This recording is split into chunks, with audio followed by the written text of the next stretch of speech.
What's up, everyone? Tim here from Everyday Tactical Vids, and today we're looking at the Gyroor C5 Max. It's Gyroor C5, the number 5 Max. This is one of their electric bikes. I will let you know they are constantly updating their products. I'll put links to this one on Amazon, so you can go check it out if you want to learn more, and then also links to their website. They're really, like every time I check out what they're doing, they've got new and different options and they're always upgrading their technology and stuff. But let me give you some of the details on this one, then we'll take it out and use it. And maybe this fits into your lifestyle, your needs, whatever it might be. All right, let's dig into it together.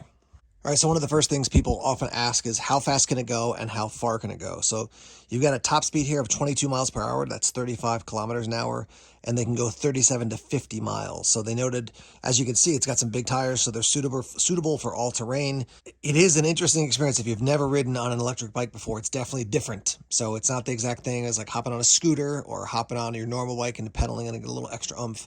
It's just a different experience. Now, the other thing about this, and again, they have other models that do this, is that you can fold this one down. So right there in the middle is a little clamp that you can unclamp and basically fold it in half. Now, it still is a big bike, as in it's not, you're not going to like put it under your seat or something like that. But lengthwise, it's quite long. And then when you fold it in half, obviously it's going to reduce that length significantly. So when I got it, I did have to assemble it. So it wasn't that much work. You basically put your tires on like you would normally put them on any bike. I think, yeah, the rack was on, the seat I had to put in, the handlebars you slide into place, but they're already attached because you can see the whole wire system there. And then it was pretty much ready to go. So, and the tires, because they're big, they are going to be very grippy. So as you ride, you're going to hear them. They make more noise than like a road bike, obviously. But with that said, they did come, fully inflated. Then you could just reflate them. They've got the information on the side as far as, as far as what you want to inflate them to if they do get low. So a couple other details, then I'll show you how it works. First off, it's recommended for people 5'7" to 7 feet and 330 pounds max. You can replace the battery, which is nice. Some of electric products, you get it, and when the battery's dead, game over. The whole it's done. Not the case for this guy. And then the weight is 62 pounds for the bike. So you can see I'm in my basement right now. Relatively easy for me to snag this and bring it up the stairs. For a smaller person, maybe be a little bit harder. So you want to keep it more accessible, whether it's, stored in a shed or something like that. Let me show you what the charging process looks like, because that's very simple too. So here's a look at the manual that comes with it. Tells you all the details you need to know. There's more safety instructions than anything in this, but relatively simple. I found it usable, not a major challenge to figure it out. Here's your, let me throw this on the ground. Here's your charging cord. So you can see this right here is a little light. When it's red, it's charging. When it is green, it's fully charged. To charge it up, you're going to plug in to this port right here, and then plug this other end, obviously, into your plug, and then charge it up. I don't charge any high test batteries. I really don't charge anything at home unless I'm home. I just don't want to leave a battery plugged in case there's any danger. So I would recommend make sure you charge this in a safe place and be around when it's charging so you don't have any issues whatsoever. All right, so as you can see, Shimano derailleur, I'll give you some info on that, as well as info on the battery, which is right inside there. Yeah, I've ridden this thing. It's really smooth when you're shifting. The main thing I want to talk about is the battery removal. As I go by this, you can see rear suspension and front suspension as well. But big thing I want to talk about is the battery removal. Okay, so here's your clamp if you want to fold it in half. So you're like, I can't open this thing. Slide this up out of the way. You can see the little notch that this thing goes into to keep it shut. Now I can basically open this up to fold it in half. Now, with that said, let me see if I can remove this. All right. So there's my key. Here's this pin. You can see where the pin is sticking out. If I try to pull the battery, it's not going to come out because the pin is keeping it locked in place, right? So you put your battery in if you want to take the battery out, or you put your key in if you want to take the battery out. You twist it. There's a couple different settings, right? So there's out, there's in, and you're like, okay, well, that's still extended out so far. I can't get out. Do I push the pin in? Nope, doesn't make a difference. You just need to keep turning. So if I can get it here on camera. Yeah, when I fully turn it, it slides the pin in. Now I can take the whole battery out. All right, so we open this up. The key is out. There's a little kind of like pull tab here, and now I can pull the whole battery out. If you need to take it out for safety's sake, whatever, you can do that. I generally just keep it in. Push that down, close this up, lock that, lock this, and then where did I put the key? It's in my pocket here. Slide the key in and make sure it is, the keyhole is underneath there. It's a little bit hard to find sometimes. There it is. Get this lined up properly. There we go. And then I want to make sure that it is, that the pin right here is extended so that it is locked in. Nobody can mess with it. And now the key is locked in place. I can take the key out when it's still locked in place.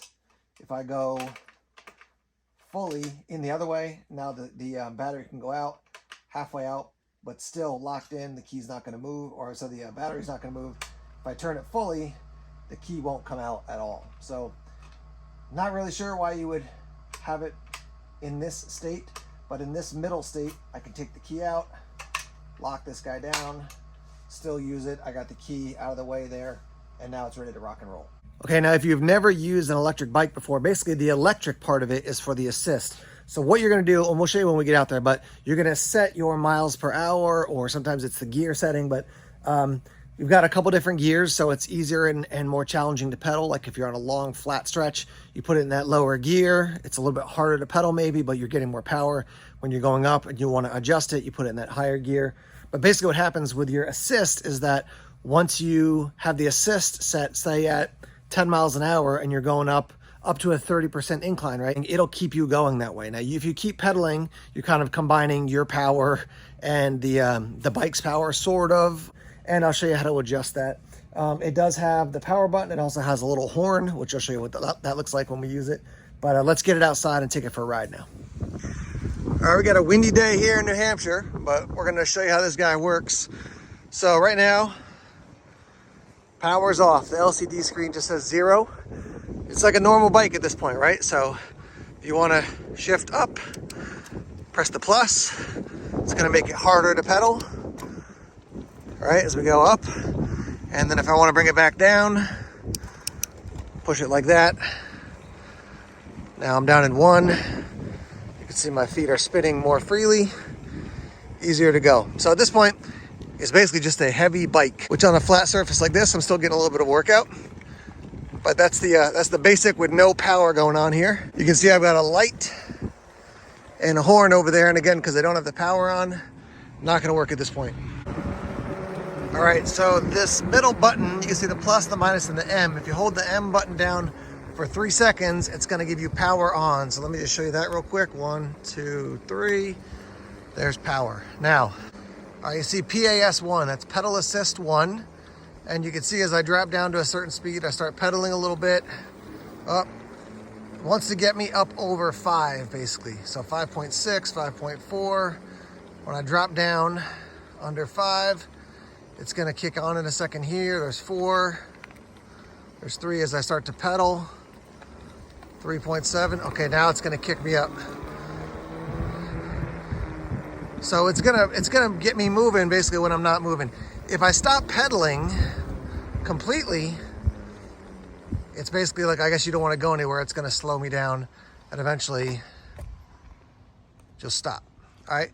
So that's why it's good to know it's pedal assist. It's not just gonna, if you're not pedaling, it's just gonna rock and roll. It's not gonna rock and roll. It's just gonna go off. Now, if I go down to 0 here, minus, now it's not going to assist me at all, no matter what no matter what speed I go to. It's just going to stay the same. I go back up to 1 here. You can see I've got my handle. This is also a throttle. So let that car go by. Even if I'm just at a cold stop and I want to start going, if I have this pedal assist at 0, I got to pedal. So pedal assist at 0, throttle right here, not working.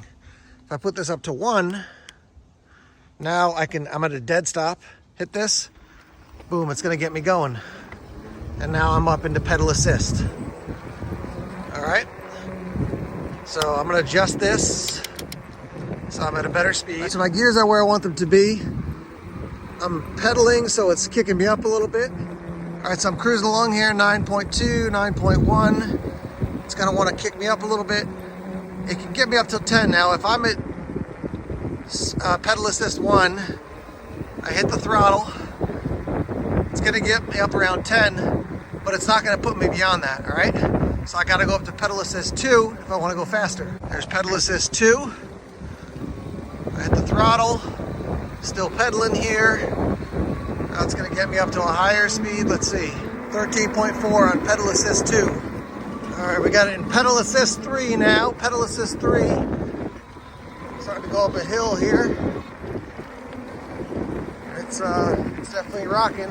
It'll kick in here. A little bit of a rise. Still going. This thing is moving. This thing is awesome. And these fat tires, man, on this dirt road, just a bear. So, hitting the throttle a little bit here. Again, if at any point you want to slow down, hit that brake. It's going to slow you down. All right, I slowed down. Now I'm starting to pedal again. Oh, it senses I'm pedaling, so it's going to give me some power here.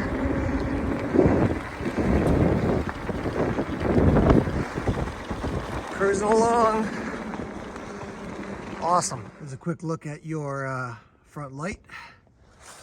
And there's the bike. All right, so let's say I came to a stop. I want to take a break. Hit the M, hold it down, power it off. All right, if I want to go put it back on, hold it down. It'll come back on. Now you see it's in pedal assist 1. It's not going to just take off on me, so you don't have to worry about the bike just cruising. You have to be pedaling to get the pedal assist function. And if I hit the throttle now, I'll show you real quick, it will start to move. So just be aware of that. But as far as the pedal assist, not going to go anywhere unless you're actually pedaling. All right, guys, so I'm a couple miles from home now. That was super fast. This thing moves nicely. I'm going to head back home. The different miles per hour based on your assist level. So you're going to go all the way up to almost 20, or up to 20 miles an hour if you're at pedal assist 5. I will note you're going fast enough at that point, even when you're in the best possible gear to keep your feet moving. It feels like you're working really hard to try to keep the assist going. So just a heads up on that. But yeah, let's take it home and give you some thoughts on it. This thing has been awesome. Really, really awesome. So a couple final details. Obviously, this goes from a 3 up to 5. Now, if you hit the M button, currently I'm at miles per hour. It's going to also show you how far on your trip, 1.6 miles. Let's see, that is, I think, usage. I'm going to have to double check on that. Then you have, here's the other key one, your average, and then your max. Now, this also has a cruise control feature, which I'll share about in a little bit. I could not get it to kick into that. I think it's because I was in such a hilly place, but we'll talk about that in a minute. My hands are freezing cold now because it's like 30 degrees out, but this thing is awesome. All right, guys, we're back here after our ride on our new electric bike. And as I mentioned at the beginning, Gyroar has upgraded a ton of stuff just in the last year or so. So they are always putting out new items. Their latest version of the kind of like off-road foldable electric bike. There's kind of an off-road one, looks a little bit more off-road, and then there's one that's more foldable. The foldable one is more compact than this. The off-road one is looking lighter than this. Not foldable, but overall just lighter weight, which is going to make the entire process of using it easier. So yeah, I mean, I came back today, even though it's freezing cold, and I said to my wife and my kids, I was like, that was a lot of fun. So when the weather's good, this is a great thing to get out on, to travel around town. I work in the Seacoast area of New Hampshire, but I do a lot of traveling in our hometown here for various meetings and things.